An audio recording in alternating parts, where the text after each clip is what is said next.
So question ये भी MTS में पूछा गया और ये बहुत ही जानदार क्वेश्चन है। आप लोग एक बार ट्राई करो, आप लोगों को हो सकता है क्वेश्चन टफ लगे पर है नहीं बिल्कुल भी।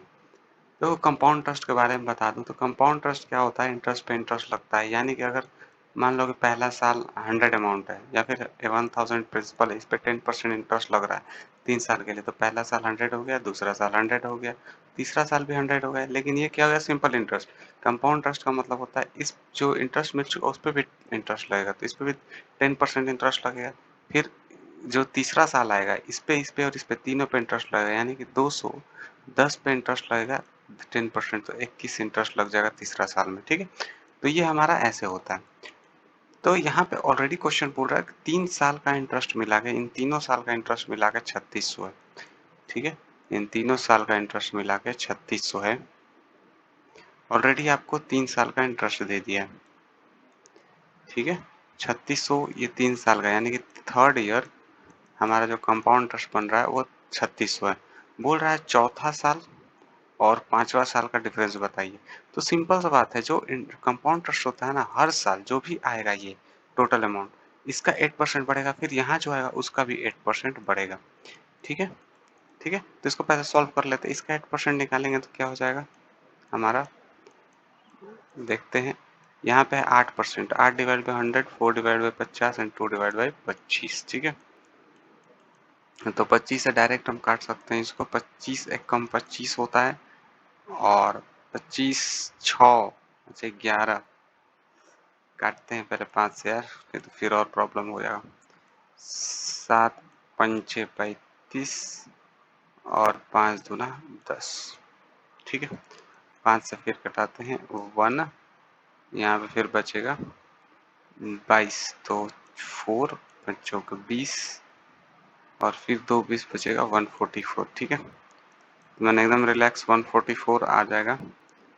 ठीक है, तो 144 क्या आ जाएगा आपका, 144 144 इंटू 144 इंटू 2 हो जाएगा, तो 188 आ जाएगा, यानी कि 288, सॉरी 288, तो 300 3 288 3888, यानी कि जो चौथे साल में इंटरेस्ट आएगा।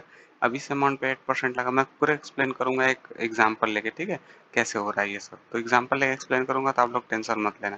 क्वेश्चन आप लोग हिंदी में एक बार समझा दे रहा हूँ कि कंपाउंड इंटरेस्ट मतलब होता है जो ब्याज पे ब्याज लगता है। ठीक है, वो 8% है, और कुछ 3 साल के बाद जो टोटल ब्याज हमें मिल रहा है कंपाउंड इंटरेस्ट पे वो है 3600 रुपये। आपको बताना है कि चौथा साल और पांचवा साल में डिफरेंस क्या होगा कंपाउंड इंटरेस्ट में। तो चौथा साल का निकल गया, सिमिलरली इसमें भी निकल जाएगा 3888 3888 इंटू 2/25। ठीक है, 25 से अब तो कटा सकते हैं इसको। ठीक है ना, यहाँ पे अलग से कर लेते हैं, थोड़ा सा मजा आएगा। ऐसे करने का कुछ बात ही अलग कि गलती ना हो। ठीक है, वैसे भी कटा सकते हैं आप लोग।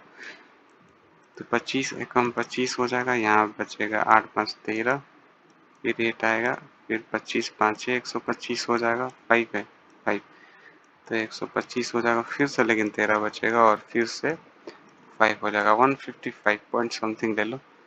यानी कि जो नेक्स्ट टाइम आएगा इसमें 155 इंटू 2 कितना हो जाएगा, 155 इंटू 310। ठीक है, तो 310 इसमें जोड़ देंगे, तो 310 इसमें जोड़ेंगे, यही डिफरेंस हो जाएगा। 310 पॉइंट समथिंग होगा, या फिर 311 के आसपास कुछ आंसर आना चाहिए। तो इसका आंसर क्या होगा, 311 करेक्ट, नियरेस्ट टू 311 के आसपास कुछ जो भी आंसर होगा वही आप मारोगे। ठीक है, 311 इसका आंसर आएगा। चलिए अब कॉन्सेप्ट की बात कर लेते हैं।